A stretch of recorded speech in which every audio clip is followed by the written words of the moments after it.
Sir আইছে নাকি তোমালোকে ৰৈ আছা ন ক'ত ৰৈ আছা স্কুল আগত নে সদায় এনেকুৱা দেৰি হয় নেকি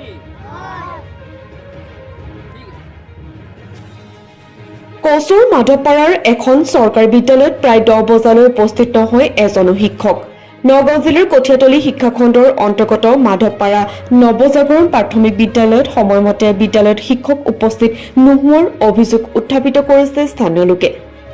যি সময়ত অসম চৰকাৰে শিক্ষা বিভাগক উন্নত আৰু সক্ৰিয় কৰিবলৈ বিভিন্ন পদক্ষেপ গ্ৰহণ কৰিছে, সেই সময়তে এই বিদ্যালয়খনে চৰকাৰী নীতি নিয়ম ভৰিৰে মোহাৰি স্ব-ইচ্ছাৰে বিদ্যালয়ত উপস্থিত হয় শিক্ষকসকল।